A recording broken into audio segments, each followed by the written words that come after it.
This week kicks off a frenzied effort by Senate Republicans to pass their tax code overhaul, with party leaders hoping to bring it to the Senate floor for a vote by Friday. Before that can happen, they need to win over a number of uncommitted senators and jump through some procedural hoops. Here's what to for on Tuesday. President Trump plans to attend a lunch with Republican senators at the Capitol. The tax bill will face a key test when the Senate Budget Committee meets to consider the measure later in the afternoon. Democrats on the Budget Committee will object to the tax overhaul in force. Senator Bob Corker has reservations about the tax bill before the Senate. Uri gripe as Reuters party leaders are searching for voters. Republican senators returned on Monday from the Thanksgiving recess, and one big question loomed as they continued to talk taxes. Will party leaders be able to come up with 50 votes?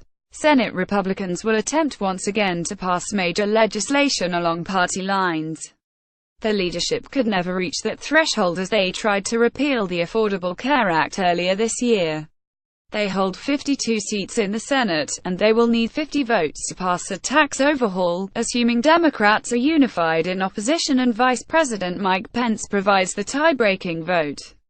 By Monday night, it was clear that party leaders still had work to do.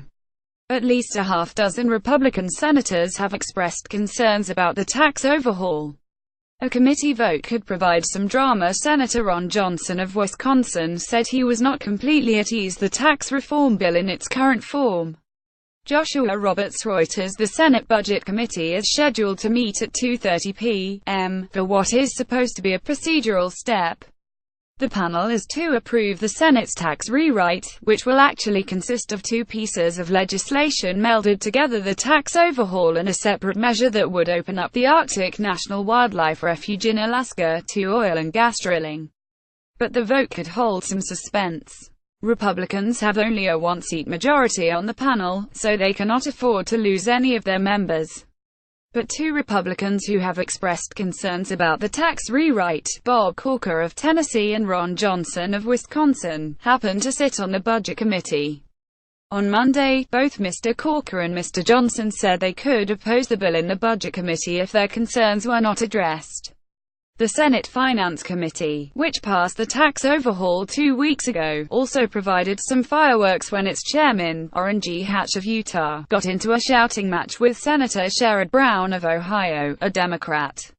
Watch for similar throwdowns at the Budget Committee as Democrats continue to criticize the bill as a gift to businesses and the wealthy.